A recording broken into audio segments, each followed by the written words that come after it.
ஒரு பீஸ்ட்னு ஒன்று வரும். அதில் இருக்க ஒரு சிப்போ எதையாவது நம்ம எடுத்துக்கும் போது, 4 ஹெட்டோ ஹேண்டோ எடுத்துக்கும் போது நம்ம வந்து கர்த்தரோட நியாய தீர்ப்புக்குள்ளே போயிடுவோம் அப்படின்னு சொல்லிட்டு போயிருக்கு. இது லாஸ்ட் டேஸா அப்படின்னு கேட்டிங்கன்னா எனக்கு தெரியாது. பட் ஆனால் வந்து இந்த மாதிரிலாம் நடக்கும் அப்படின்னு சொல்லிட்டு பைபிளில் இருக்கு. ஸோ நம்ம என்ன புரிஞ்சுக்கணும் அப்படின்னா, இந்த லாஸ்ட் டேஸ்ன்றது ஒரு பக்கம் இது கடவுள் சொல்றாரு, இந்த மாதிரிலாம் நடக்க போகுது அப்படின்னு சொல்றாரு. நம்ம இன்னொரு பக்கம் என்ன பண்ணணும் அப்படின்றது தான் நம்ம இப்போ பார்க்கணும். ஓகே, இந்த மாதிரி வரப்போகுது, ஆன்டி கிரைஸ்டும் ஒன்று வரப்போகுது. கர்த்தரோட பரிசுத்த நாமத்துக்கு ஸ்தோத்திரம். இந்த ஒயிட் ஹவுஸ் மினிஸ்ட்ரிஸ் மூலமா உங்களெல்லாம் நான் சந்திக்கிறதுல நான் ரொம்ப சந்தோஷப்படுறேன். செய்திக்கு போகிறதுக்கு முன்னாடி ஒரு சின்ன ஜெபம் பண்ணிட்டு நம்ம செய்தி ஆரம்பிப்போம். மகா பரிசுத்தமுள்ள பிதாவே, ரிஷதர் ரெபே தரி ஷதர் ரெபே தரி காலரா பாபா டுரி தர் சதர் ரெபே லுகே தரி சதர் ரெபே லாரி பாபா दोने रे दे रे शदर रबा धरी शदर रेबे शबा लुके लारा बाबा दुनी रिदी रिसदे सदे सदे के लारीबा दोने रे देखे लकेला नी माने शदा लेदे रे शका लेकेला री बाबा दोरे के रशद रेबे धरी कलारा बाबा दूरा बाबा ஆவியானவர் சொல்றார், இந்த காலம் இனி செல்லாது இக்கது அதிசீக்கிரத்தில் நான் வருவேன் என்று ஆவியானவர் சொல்றார். ரிஷதர் ராபாலோ, இது நியாய தீர்ப்பு நாட்கள் என்று கர்த்தர் சொல்றார். ஷபாலோ ரி கபாபா. இன்னைக்கு உண்டான தலைப்பு mark of the beast part 2. அதுக்கு உண்டான வசனம் புக் ஆஃப் ரெவலேஷன், வெளிப்படுத்தின விசேஷம் 14வது அதிகாரம் 9-10 வசனம். அவர்களுக்கு பின்னே 3ஆம் தூதன் வந்து மிகுந்த சத்தமிட்டு மிருகத்தையும் அதன் சொரூபத்தையும் வணங்கின தன் நெற்றிலேயாவது தன் கையிலேயாவது அதன் முத்திரையை தரித்து கொள்கிறவன் எவனோ அவன் தேவனுடைய கோபாக்கினியாகிய பாத்திரத்தில் கலப்பில்லாமல் வார்க்கப்பட்ட அவருடைய உக்கிரமாகிய மதுவை குடித்து பரிசுத்த தூதர்களுக்கு முன்பாகவும் ஆட்டுக்குட்டியானவருக்கு முன்பாகவும் அக்கினியாகவும் கந்தகத்தினாலும் வாதிக்கப்படுவான். இது இங்கிலீஷ் எப்படி இருக்குன்னா, and the third angel followed them, saying with a loud voice, if any man worships the beast and his image and receives his mark in his forehead or in his hand, the same shall drink of the wine of the wrath of God, which is poured out without mixture into the cup of his indignation, and he shall be tormented with fire and brimstones in the presence of the Lord. So இந்த வசனம் மூலயமா கிளியராக என்ன கொடுக்கப்பட்டிருக்குன்னா, கடைசி காலத்துக்குன்னு உண்டான வசனம். இது 2000 வருஷத்துக்கு முன்னாடியே யோவான் எழுதியிருக்காரு. இந்த மாதிரி கடைசி காலம் எப்படி இருக்கு அப்படின்னு சொல்லிட்டு புக் ஆஃப் ரெவலேஷன்ல நீங்க படிச்சாவே தெரியும். புக் ஆஃப் கடைசியில் எப்படி இருக்கும், நிறைய கேஷ் ஃப்ளோலாம் இருக்காது, கேஷ் ஃப்ளோவே இருக்காது, எல்லாமே கார்ட் சிஸ்டமாக மாறிடும், வந்து அப்படியே ஒரு சிப்பாக மாறும். அது வந்து நம்மளோட உடம்புல வந்து பொருத்திக்க சொல்லி இன்சர்ட் பண்ண சொல்லி கவர்மெண்ட் வந்து உங்களை சொல்லும் அப்படின்னு சொல்லிட்டு அவர் கிளியராக எழுதியிருக்காரு. ஆனால் வந்து இதில் பீஸ்ட் அப்படின்னு போட்டிருக்கோம். இந்த மாதிரி வந்து ஒரு பீஸ்ட்னு ஒன்று வரும், அந்த பீஸ்டோட முத்திரை அப்படின்னு போட்டிருக்கோம்.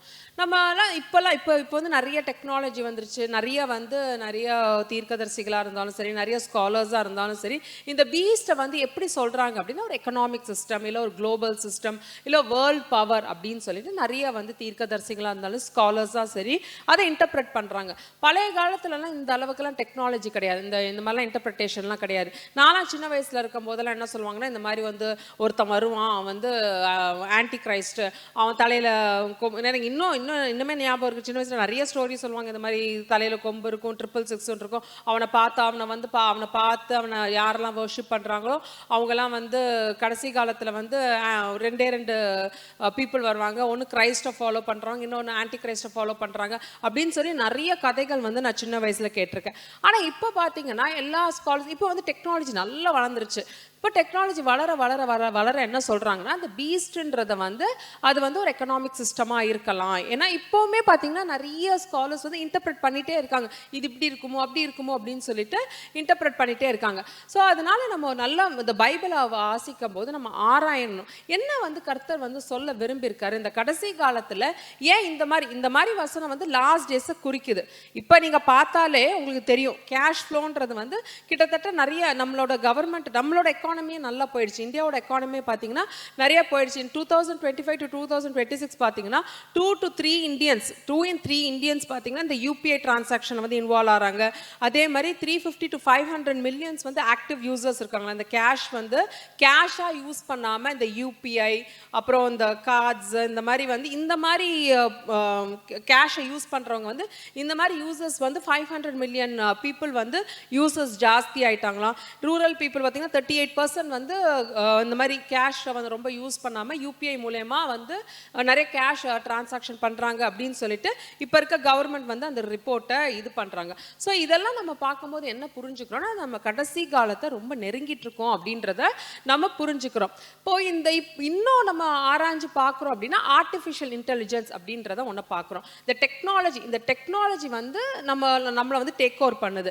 நம்ம ஒத்துக்கிறோமோ இல்லையோ எல்லாருமே பார்த்தீங்கன்னா இந்த டெக்னாலஜி இல்லாமல் நம்ம டே டு டே வந்து நம்மளால ஆரம்பிக்கவே முடியாது. ஏஞ்சோடனே நம்ம என்ன பண்ணுவோம், டக்குன்னு மொபைலை பார்ப்போம், மொபைலில் யார் கால் பண்ணியிருக்காங்கன்னு பார்ப்போம், மெசேஜ் பார்ப்போம், வாட்ஸ்அப் பார்ப்போம். இதெல்லாம் ஒரு சைடு நெகட்டிவாக இருந்தாலும் நிறைய பாசிட்டிவ்ஸ் இருக்குது. முன்னாடிலாம் வந்து பார்த்தீங்கன்னா அப்ராடில் இருக்கவங்கலாம் வந்து என்னைக்காவது ஒரு நாள் தான் வந்து டெலஃபோனுன்னு ஒன்று இருக்கும். எத்தனை பேருக்கு இப்போ எங்கர் ஜென்ரேஷன்ஸ்க்கு அந்த மாதிரிலாம் ஒரு சிஸ்டம் இருந்துச்சா தெரியுமா தெரியாத எனக்கு தெரியல. அப்போல்லாம் பார்த்தீங்கன்னா வந்து இவ்வளோ தூரம் ஃபோன் யூசேஜ்லாம் கிடையாது. நான் சொல்கிறது நான் 2000 அப்போல்லாம் இவ்வளோ ஃபோன் யூசேஜ்லாம் கிடையாது. எல்லார் வீட்லேயும் ஒரே ஒரு லேண்ட்லைன் ஃபோன் இருக்கும். அந்த லேண்ட்லைன் ஃபோனில் தான் வந்து நம்மளோட ரிலேட்டிவ்ஸ்லாம் கால் பண்ணுவாங்க, நம்ம அப்போ பேசுவோம். அப்ராடில் இருக்கவங்களுக்குலாம் வந்து என்னைக்காவது ஒரு நாள் தான் ஃபோனில் பேசுவாங்க. பட் இப்போ டெக்னாலஜி எப்படி வளர்ந்துருச்சுன்னா நீங்கள் வந்து எந்த விதமான காஸ்ட்டும் கிடையாது. அப்போ வந்து ஐஎஸ்டி கால்னு வாங்க, இன்டர்நேஷ்னல் கால் ஐஎஸ்டி கால்னு வாங்க. அந்த ஐஎஸ்டி காலோட காஸ்ட்டே ரொம்ப ஜாஸ்தி இருக்கும். ஸோ அந்த ஐஎஸ்டி கால்ஸ்லாம் யாரும் பண்ண மாட்டாங்க. அப்ராடில் இருக்கிறவங்களுக்கும் இங்கே இருக்கவங்களுக்கும் வந்து ஒரு இன்ட்ராக்ஷனே ரொம்ப ஜாஸ்தி இருக்காது. பட் இப்போ பார்த்தீங்கன்னா டெக்னாலஜி எந்த அளவுக்கு வளர்ந்துருக்கு அப்படின்னா என்னதான் டெக்னாலஜி வந்து ரொம்ப நெகட்டிவாக நம்ம ஒரு இதில் பார்த்தாலும் இன்னொரு பக்கம் ரொம்ப பாசிட்டிவாக பார்க்கணும். இப்போ அப்ராடில் இருக்கவங்கன்னா நான் ஜஸ்ட் வாட்ஸ்அப் காலே பண்ணுவேன், என் ஃப்ரெண்ட்ஸுக்கு வீடியோ கால்ஸ் பண்ணுவேன், நான் பார்ப்பேன் அங்கே எப்படி இருக்காங்கன்னு பார்ப்பேன். அதே மாதிரி அவங்க இங்கே பார்ப்பாங்க. அதே மாதிரி நிறைய பிள்ளைகளோட பேரண்ட்ஸ்லாம் இங்கே இருப்பாங்க. பேரண்ட்ஸ் எல்லாம் வந்து ஜஸ்ட் வீடியோ கால்லே பார்த்துக்கிறாங்க, அவங்களோட கிராண்ட் சில்ட்ரனை பார்த்துக்கிறாங்க. இன்னும் டெக்னாலஜி எப்படி வளர்ந்துருச்சுன்னா யூஎஸ்லேருந்து வந்து இங்கே இருக்க கேமராஸ் ஆப்ரேட் பண்ணுற அளவுக்கு கூட டெக்னாலஜி வளர்ந்துருச்சு. அந்த அளவுக்கு டெக்னாலஜிக்குள்ள நம்ம ஆக்சுவலி ஒரு அடிமை மாதிரி ஆயிட்டோம். டெக்னாலஜி இல்லாமல் நம்மளால வாழ முடியாதுன்ற நிலைமைக்கு நம்ம வந்துட்டோம். ஆனால் இந்த டெக்னாலஜியை எடுத்துக்கோங்க அப்படின்றது வந்து யாருமே நம்ம வந்து இம்போஸ் பண்ணுறது கிடையாது. இல்லை நீ எடுத்து தான் ஆகணும் அப்படின்னு சொல்லிட்டு இம்போஸ் பண்ணுறது கிடையாது. ஃபார் எக்ஸாம்பிள் நான் சொல்லணும்னா ஆதார் கார்டு அப்படின்றது எல்லார்கிட்டையும் இருக்குது. இப்போ பிறந்த குழந்தைக்கே வந்து இப்போ ஸ்கூல்ஸில் வந்து இப்போ நீங்கள் ஸ்கூலில் சேர்க்க போகிறீங்கன்னா மோஸ்ட் ஆஃப் த ஸ்கூல்ஸ் வந்து அந்த ஆதார் கார்டை மேண்டட்டரியாக ஆக்கிட்டாங்க. இப்போ நீங்கள் சேர்க்கும் போது ஆதார் கார்டு கேட்காட்டினா கூட பட் போக போக போக உங்கள் சில்ட்ரனில் உங்களோட குழந்தைங்களோட பர்டிகுலர்ஸில் வந்து அவங்க டாக்குமெண்ட் வந்து ஆதார் கார்டுன்னு ஒன்று கேட்குறாங்க. கவர்மெண்ட் எப்படி அந்த ஆதார் கார்டை வந்து கொண்டு வந்துருச்சுன்னா ஆதார் கார்டு இல்லாமல் உங்களால் பேங்க் அக்கௌண்ட் ஓப்பன் பண்ண முடியாது, பாஸ்போர்ட் அப்ளை பண்ண முடியாது, எதுவுமே பண்ண முடியாத அளவுக்கு கவர்மெண்ட் வந்து ஸ்ட்ரக்சர் ஆயிடுச்சு.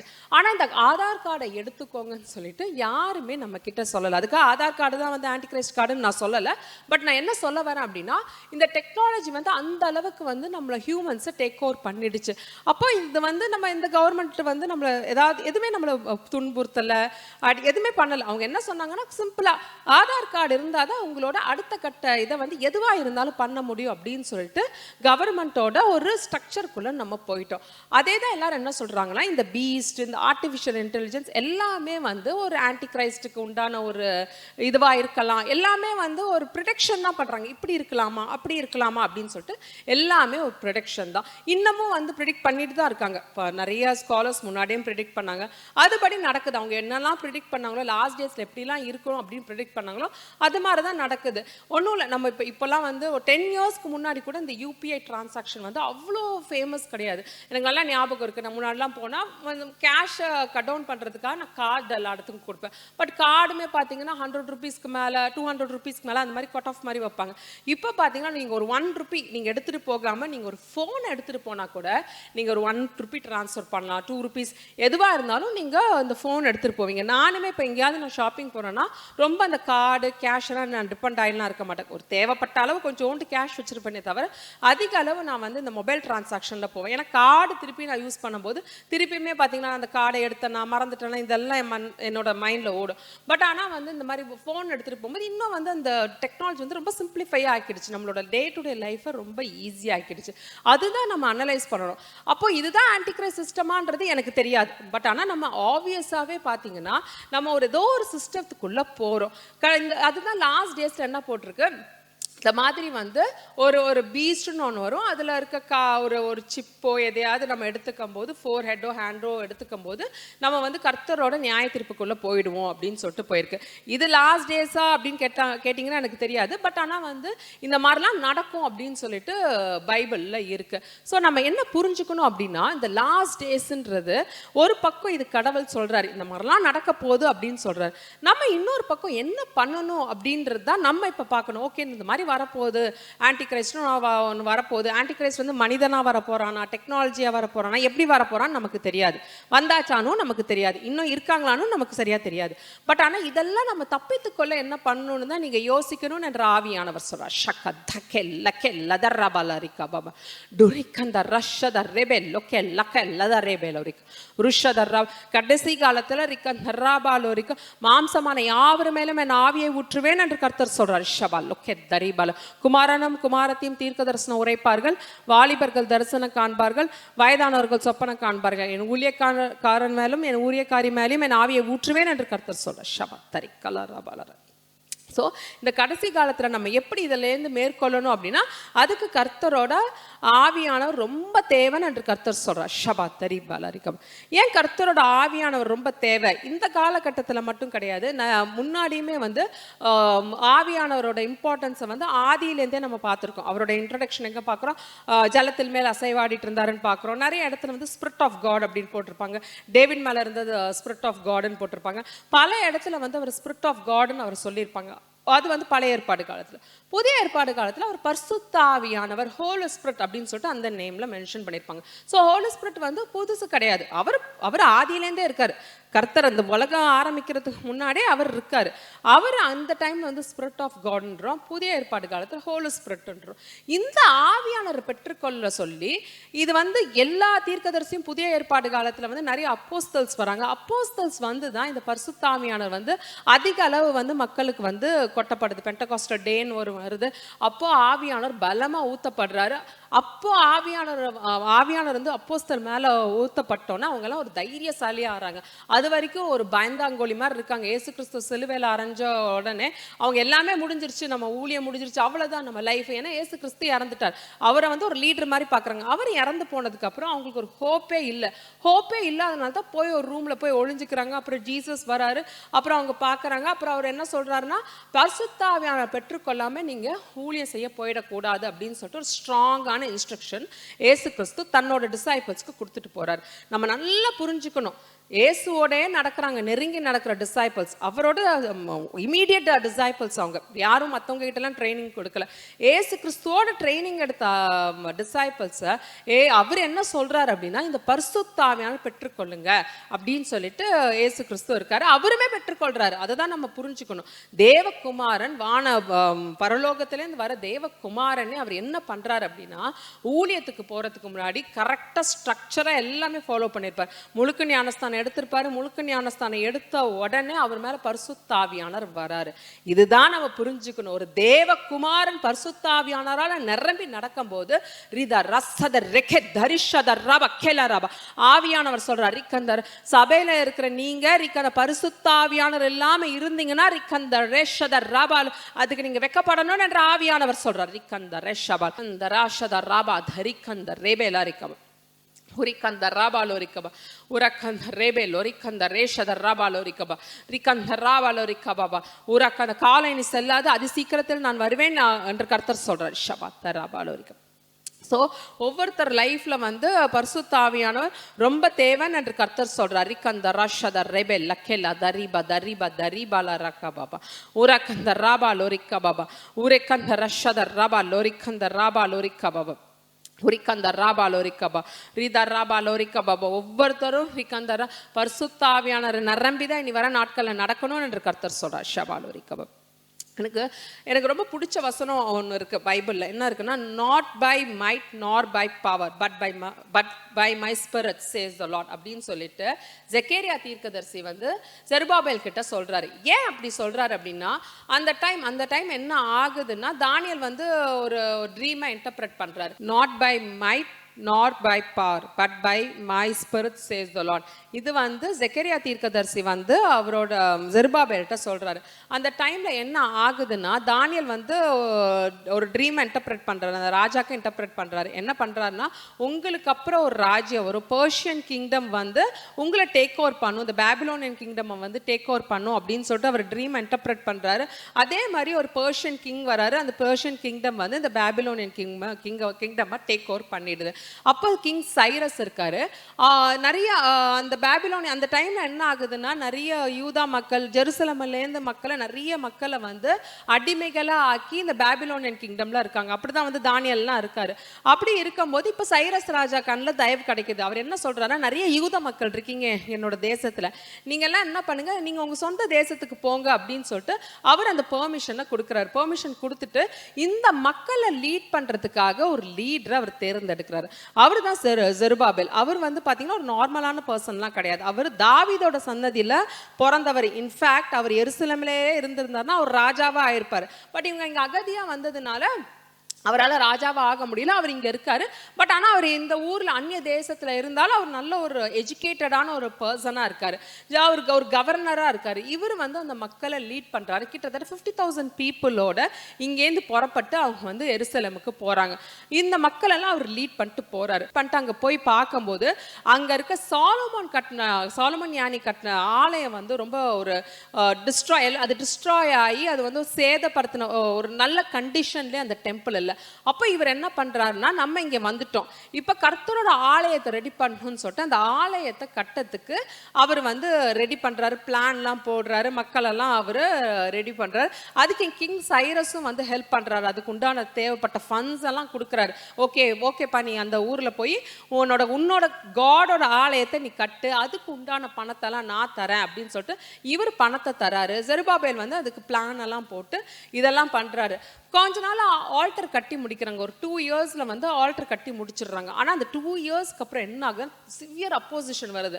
இந்த மாதிரி வந்து நீ ஆலயத்தை கட்டக்கூடாதுன்னு சொல்லிட்டு அங்கே இருக்க மக்கள் வந்து நிறைய பேர் வந்து அவர் அப்போஸ் பண்ணுறாங்க. அப்போ செருபாபேல் வந்து ரொம்ப வருத்தப்படுறாரு. என்னடா நம்ம கர்த்தரோட ஆலயத்தை வந்து கட்டணும்னு நினைக்கிறோம், இந்த மாதிரி மக்கள் வந்து விட மாட்டேங்கிறாங்களேன்னு சொல்லிட்டு அவர் ரொம்ப மனம் உடையிறாரு. அப்போ வந்து கிட்டத்தட்ட 15 வருஷம் அந்த ஆலயத்தை கட்ட முடியாமல் ஒரு தடை வந்துடுது. அப்போ அவர் வந்து ரொம்ப மனம் உடைஞ்சு, என்னடா நம்ம இவ்வளோ பண்ணி இந்த மாதிரி இல்லையே அப்படின்றப்போ, அதே டைம்ல அந்த 50,000 பேர் போன கூட்டத்துல தான் ஜெகரியாவும் இருக்காரு, ஹாகாயும் இருக்காரு. பைபிள் நம்ம படிக்கும் போது ஹாகாய், ஜெகரியா, அப்புறம் எஸ்ரா, நெகேமியா இதெல்லாமே நீங்க ஒன்னா படிக்கணும். இது ஒன்னா படிச்சாதான் அந்த காலகட்டத்தில் என்ன நடந்ததுன்னு உங்களுக்கு புரியும் என்ற ஆவியானவர் சொல்றார். ஷக்கா தரி பலரா பதரபா லக்க லக்கே லஷபா லக்கே லபா உரிக்கந்த ரேபே லோரிகபம். அப்போ செருபாபேல் வந்து ரொம்ப வருத்தப்பட்டு அவர் மனம் உடைஞ்சு ஒரு ஹார்ட் புரோக்கனாக இருக்கும்போது அப்போ ஜெகரியா சொல்றாரு, not by might nor by power but by my spirit says the Lord. உன்னோட பவராலே முடியாது, உன்னோட மைட்டால முடியாது, இது கர்த்தரோட ஆவியானரால தான் முடியும் அப்படின்னு சொல்லிட்டு ஜெகரியா வந்து அவருக்கு இந்த ஒரு கம்ஃபர்டிங் வேர்ட்ஸை வந்து அவர் கொடுக்குறாரு. ஸோ அந்த பரிசுத்த ஆவியானவர் வந்து இங்கே மட்டும் கிடையாது, நம்ம அங்கேயுமே பார்க்குறோம். அதே மாதிரி அவங்க அந்த ஆலயத்தை கட்டி முடிச்சிடுறாங்க. இப்போ வந்து ஒரு நல்ல அந்த டெம்பிள் வந்து நல்லா ஒரு எஸ்டாப்ளிஷ் பண்ணிட்டாங்க. அடுத்தது என்ன ஆகுது அப்படின்னா, என்னதான் ஆலயம் வந்து பயங்கர பிரம்மாண்டமாக கட்டி சூப்பராக கட்டி இருந்தாலும் என்ன ஆகுதுன்னா, அங்கே இருக்க மக்களுக்கு மத்தியில் வந்து ஒரு ஸ்பிரிச்சுவல் ரெஃபர்மேஷனே இல்லை. எல்லாம் வந்து ஒரு இஷ்டம் போல இருக்க வாழ்க்கை. கர்த்தர் சொல்றார், ரிக்கந்த ரேஷபா லக்கா தரைபாலா ரிக்கபா கந்த ரேபேலா ரஷபா. இப்பயும் ரிக்கந்த ராபாலோ ரிக்கபா. நிறைய மக்கள் என்று ஆவியானவர் சொல்றார், ரிக்கந்த சபைக்கு போற மக்கள் என்று கர்த்தர் சொல்றார், ரிக்கந்த ராபாலோ ரிக்கபா. உங்க மனசுல ரிக்கந்த ராபா பயங்கர பெருமை என்று கர்த்தர் சொல்றார், ரிக்கந்த ராபாலோ. நான் ஒன் ஆஃப் த லீடிங் சர்ச்சுக்கு நான் போறேன், ரிக்கந்த ராபாலோ. இந்த மாதிரி சர்ச் இங்க எங்கேயுமே கிடையாது. ரிக்கந்தர் சென்னையிலே நான் பெரிய சர்ச்சுக்கு போறேன்னு சொல்லிட்டு ரிக்கந்தர் நிறைய வாலிபர்கள் என்ற ஆவியானவர் சொல்றார். ரிக்கந்தர் ராபா லோரிக்கபா உங்க மனசுல ஒரே பெருமை என்று கர்த்தர் சொல்றார். ஷபா லோரிக்கபா எவ்வளவு பெரிய சர்ச்சுக்கு போனாலும் ரிக்கந்தர் நீ ஒரு பாவமான வாழ்க்கையை வாழ்ந்தினா ரிக்கந்தர் ராபா நீ கொடூரமா நியாயத்தீர்க்கப்படுவாய் என்று கர்த்தர் எச்சரிக்கிறார். ரிக்கந்தர் அஷதர் ராபா கலா ரிக்கபா நீ எந்த சர்ச்சுக்கு போறன்றது முக்கியம் கிடையாது. ரிக்கந்தர் நீ எந்த ஃபெலோஷிப்க்கு போறன்றது முக்கியம் கிடையாது. ரிக்கந்தர் ராபா ஒரு பரிசுத்தமான ஒரு தூய்மையான வாழ்க்கை வாழ்றதா சரியான கிறிஸ்தவ வாழ்க்கை என்று கர்த்தர் சொல்றார். ரிக்கந்தர் ராபா லோரிக் ராபா ஒரு பாவமான வாழ்க்கையை வாழ்ந்துட்டு ரிக்கந்தர் ராபால நான் ஒன் ஆஃப் த லீடிங் சர்ச்சுக்கு போறேன்னு சொல்லிட்டு பெருமையா இருந்தீங்கன்னா ரிக்கந்தர் ராபா கேல ஷக்கெல் லக்கேலா ராபா நீங்க கொடூரமா நியாயத்தீர்க்கப்படுவீர்கள் என்று கர்த்தர் எச்சரிக்கிறார். ரிக்கந்தர் ராபா லோரிக்கபா எச்சரிக்கையா இருங்க என்று கர்த்தர் சொல்றார். அதி சீக்கிரத்தில் வருவேன் ரிக்கந்தர் ராபா நான் நியாய தீர்ப்பேன் என்று கர்த்தர் சொல்றார். ரிக்கந்தர் ராபா கேலர் ராபா நியாய தீர்ப்புன்றது வந்து ரிக்கந்தர் ராபா லோரிக்கபா என்னோட வீட்ல இருந்து ஆரம்பிக்கணும் என்று கர்த்தர் சொல்றார். ரிக்கந்தர் ராபா முதல்ல ரிக்கந்தர் ராபா லோரி சபைக்கு போற ரிக்கந்தர் ராபா லோரிக்கு மக்கள் மேல இருந்தா நியாய தீர்ப்பு ஆரம்பிக்கணும் என்று கர்த்தர் சொல்றார். ரிக்கந்தர் ராபா நீங்க ஒரு தூய்மையான வாழ்க்கை வாழ்ந்தீங்கன்னா நீங்க தப்பிச்சிங்க. ரிக்கந்தர் ராபா லோரிக்கும் இல்லாட்டி ரிக்கந்தர் ராபா கொடூரமா நியாயத்தீர்க்கப்படுவீங்க. ரிக்கந்தர் ராபா லோரிக்க நான் வந்து பார்ஷலே பார்க்காத தேவன் என்று கர்த்தர் சொல்றார். ரிக்கந்தர் லரக்கேல ரஷபா லோகே தரிக்கல ரபா துரிக்கந்தர் ரெக்கே லரிக்கந்தர் ரஷபா லோரிக்க சத்தியத்தை தெரிஞ்சோ ரிக்கந்த நீங்க இஷ்டம் போல வாழ்ந்தீங்கன்னா ரிக்கந்த கொடூரமா நியாயத்தீர்க்கப்படுவீர்கள் என்று கர்த்தர் எச்சரிக்கிறார். ரிக்கந்தர் ராபா லோரிக்கபா கேர்ஃபுல்லா இருக்கணும் என்று கர்த்தர் சொல்றார். ரிக்கந்தர் ராபா கரபாலா ரிக்கபா ரிக்கந்தர் ராபா கேர்ஃபுல்லா இருக்கணும் என்று கர்த்தர் சொல்றார். ரிக்கந்தர் ராபா லோகே லதலிஷத லபா எனக்கு தெரியாத ஊழியக்காரங்களே கிடையாது. எனக்கு தெரியாத பாஸ்டர்ஸ் கிடையாது. ரிக்கன் அந்த சபைக்கு போற இந்த சபைக்கு போற ரிக்கந்தர் நான் அருவருக்கிறேன் என்று கர்த்தர் சொல்றார். ரிக்கந்தர் அப்பேற்பட்ட ஜனங்களை நான் அருவருக்கிறேன். ரிக்கந்தர் ராபா லோரிக்கபா அப்பேற்பட்ட ஜனங்களோட பேரெல்லாம் ரிக்கந்தர் ராபா லோரிக்கபா ரிஷதர் ராபா லோரிக்கந்தர் ஜீவ புஸ்தகத்திலிருந்து நான் பேரை எடுத்துருவேன் என்று கர்த்தர் எச்சரிக்கிறார். ரிக்கந்தர் ராபா லோரிக்கபா ஒரு கேர்ஃபுல்லா இருந்துக்கோங்க என்று கர்த்தர் சொல்றார். என்கிட்ட விளையாட கூடாது என்று ஆவியானவர் எச்சரிக்கிறார்.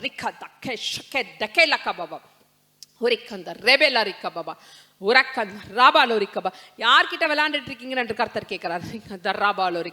யார்கிட்ட விளையாண்டுட்டு இருக்கீங்க? ரிக்கந்தர் ராபாலோ அண்ட சராசரத்தையும் படைச்ச சர்வ வல்லமையுள்ள தேவன் நான் என்று கர்த்தர் சொல்றார். ரிக்கந்தர் ராபாலோ தேவையில்லாம ரிக்கந்தர் ராபா பரிசுத்தாவியானவருக்கு விரோதமா பேசி ரிக்கந்தர் நியாய தீர்ப்பு பெற்றுக் கொள்ளாதீங்க என்று கர்த்தர் எச்சரிக்கிறார். ரிக்கந்தர் ராபாலோ வசனமே இருக்கு. ரிக்கந்தர் வசனமே இருக்குன்னு என்று கர்த்தர் சொல்றார். ரிக்கந்தர் ராபாலோ ஏசு கிறிஸ்து சொல்ற வசனமே இருக்குன்னு என்று கர்த்தர் சொல்றார். ரிஷபாலோ ரிக்கபா என்ன சொன்னாலும் உங்களுக்கு மன்னிப்பு உண்டு. ரிக்கந்தர் ஆவியானவரை சொன்னா ரிக்கந்தர் ஆவியானவரை சொன்னா ரிக்கந்தர் ஆவியானவர் சொன்னா உங்களுக்கு மன்னிப்பே இல்லைன்னு என்று கர்த்தர் சொல்றார். ரிக்கந்தர் ராபா லோரிக்கபா உரக்கந்தர் ராபா லோரிக்கபா ரிக்கந்தர் ராபா சபைக்கு போற மக்களே ரிக்கந்தர் ஆவியானவர் இல்லாம இருக்கீங்க. ரிக்கந்தர் அதுக்கு நீங்க வெட்கப்படணும் என்று கர்த்தர் சொல்றார். ரிக்கதக்கே ஷக்கே தக்கே லக்கே லக்கே லக்கபா உரக்கந்தர் ரேபே லோரி ஷத் ரேபே லரிக்கபா துரிக்கந்தரே பெலர் ரிமல்லா ஷதர் ரதர் ரிபா தரிக்கன் ரிக்கந்தலேஷதலபா டுரதர் ரபாலோரிக்கபா உரக்கந்தர் ரபாலோரிக்கபா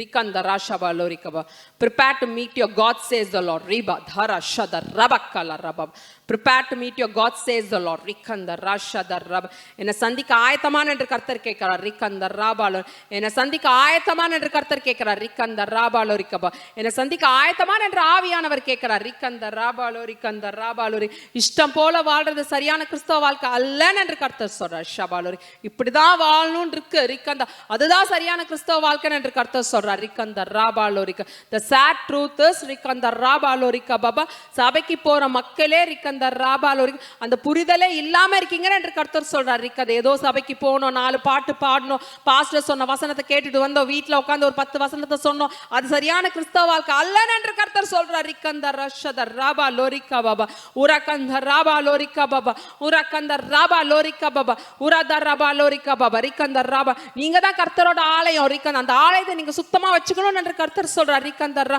அந்த ஆலயமே சுத்தமா இல்லாட்டி ரிக்கன் நீங்க எப்பேற்பட்ட சபைக்கு போனா என்னன்னு கர்த்தர் கேட்கிறார் ரிக்கந்தர்ரா ஷதர்ராபா. அது பரலோக கூட்டி செல்லாது என்று கர்த்தர் சொல்றார் ரிக்கந்தர்ராபாலோ ரீபா தாரா ஷதர்ராபா தரிபாலா ரிக்கபா உரக்கந்தர்ராபால். வாலிபர்களே ரிக்கந்த மன திரும்புங்கள் என்று கர்த்தர் எச்சரிக்கிறார் ரிக்கந்தர்ராபாலோ.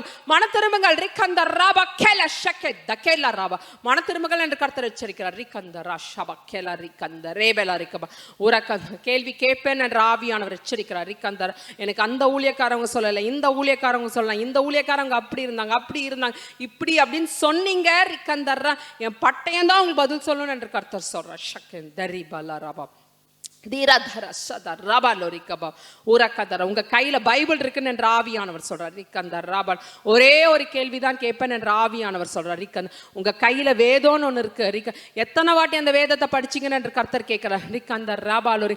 வேதத்தை படிக்கலன்னா ரிக்கந்த நீங்க பரலோகம் போய் சேர முடியாது ரிக்கந்தர் ரபாலோரி. பரிசுத்த ஆவியானவர் இல்லாட்டி ரிக்கந்த இட்ஸ் இம்பாசிபிள் ரிஷதர், it's impossible says the Lord ரிக்கந்தர் ரபா. பரலோக வாசலுக்கு போறது ரிக்கந்தர் சாத்தியமே இல்லைன்னு என்ற ஆவியானவர் சொல்றார் ரிக்கந்தர் ஷதர் ரெபெலோ ரிக்கபா ரிக்கந்தர் ராபாலோ ரிக்கபா. ஜாக்கிரதையா இருங்க என்று கர்த்தர் சொல்றார் ரிக்க. ஜாக்கிரதையா இருங்க ரிக்கந்தர் ராபா. ஜாக்கிரதையா இருங்க என்று கர்த்தர் சொல்றார். கிறிஸ்தவ வாழ்க்கையை வச்சு விளையாடாதீங்க என்று கர்த்தர் எச்சரிக்கிறார் ரிக்கந்த லா ரஷபா நுரிக்கந்தர் ரஷதர் ராபா லோரிக்கபா துராதர. பெருமை ரிக்கந்த, நிறைய பெருமை, நிறைய வாலிபர்கள் மத்தியில நான் பெருமையை பார்க்கிறேன் என்று கர்த்தர் சொல்றார். பெருமை இருக்கிற இடத்துல ஆவியானவர் இருக்க முடியாது. நான் அருவருக்கிறேன் என்று கர்த்தர் சொல்றார் ரிக்கந்தர் ராபா ஷதர் ராபா லோகே தரிஷதர் ரேபே லோரிக்கா. கிறிஸ்தவன் ஒரு பெருமை ரிக்கந்த, நான் அந்த சபைக்கு போறேன்ற பெருமை ரிக்கந்தர் ராம். அப்பேற்பட்ட மக்கள் இருக்க நான் அடியோர வெறுக்கிறேன் என்று கர்த்தர் சொல்றார் ரிக்கந்தர் ராபா லோரிக்காபா உராக்கந்தர் ராபா. எவன் தன்னைத்தானே தாழ்த்துறானோ ரிக்கந்த அவன் தான் உயர்த்தப்படுவான் என்று கர்த்தர் சொல்றார் ரிக்க. வசனம் இருக்குன்னு என்று ஆவியானவர் சொல்றார் ரிக்கந்த லேஷதர் ரேபே தரி பாபா. எங்க இருக்கு வசனம் ரிக்கந்த? பெருமையா இருந்தா இருக்கு ரிக்கந்த லேஷதர் ரேபே லோரிக்கா பாபா ரிக்கந்தர். Be humble says the Lord ரிக்கந்த.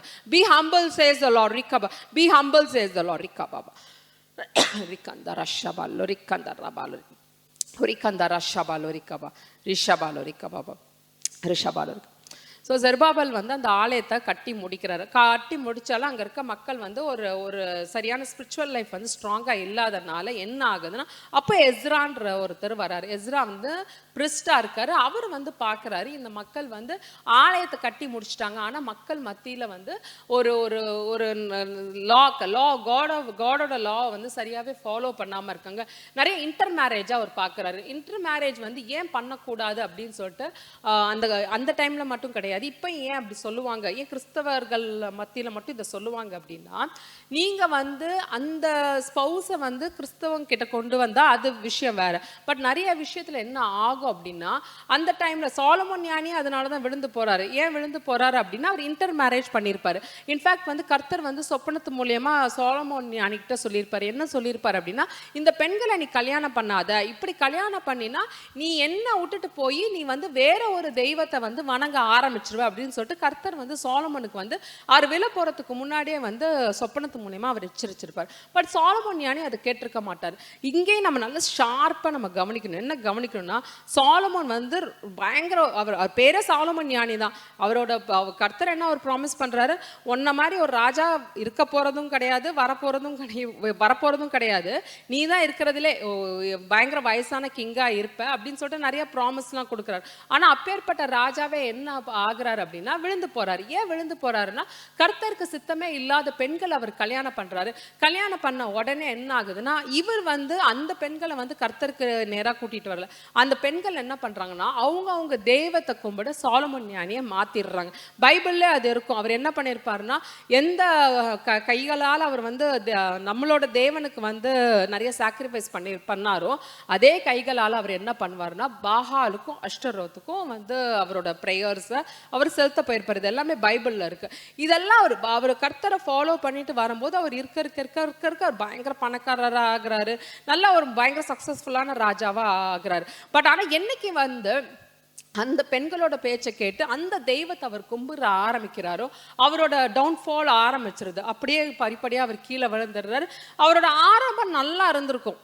ஆரம்பம் நல்லா இருந்திருக்கும். இன்ஃபேக்ட் தாவீதெல்லாம் நல்ல ஸ்ட்ராங்கான கட்டளையே கொடுத்துட்டு போயிருப்பார். என்ன கட்டளையே கொடுத்துட்டு போயிருப்பாருன்னா, நீ வந்து கர்த்தர் என்ன சொல்றாரோ அதை செஞ்சுட்டு போயிடு, இல்லாட்டி கர்த்தர் உன்னை கை விட்டுருவாரு அப்படின்னு சொல்லிட்டு ஒரு எச்சரிப்பான வார்த்தையெல்லாம் கொடுத்துட்டு தான் போயிருப்பாரு.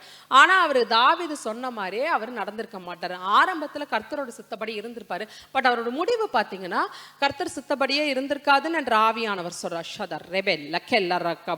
அதுக்குதான் பைபிளை நீங்க வேதத்தை நல்லா வாசிக்கணும்னு என்று கர்த்தர் சொல்றார். ஷாபால் வரிக்கபப். அதுதான் இங்கேயும் நடக்குது. ஜெருபாபேல் ஆலயத்தை கட்டுறாரு. அப்புறம் எஸ்ரா வராரு. எஸ்ரா வந்து என்ன பார்க்கறாருன்னா, இந்த மக்கள்ல வந்து ஒரு நல்ல ஆலயத்துக்கு போனாலும் மனசளவில் வந்து தே ஆர் நாட் பியூர், நிறைய பாவமான வாழ்க்கையில வாழ்றாங்கன்னு சொல்லிட்டு அவர் என்ன பண்றாருன்னா திருப்பி வந்து அந்த வர்ஷிப் எல்லாம் அவர் சரி பண்றாரு. சர்வீஸை வர்ஷிப் பண்றாரு. கடவுளோட வார்த்தையை வந்து இந்த மக்களுக்கு வந்து திருப்பி நல்லா ப்ரீச் பண்றாரு. இதை ப்ரீச் பண்ண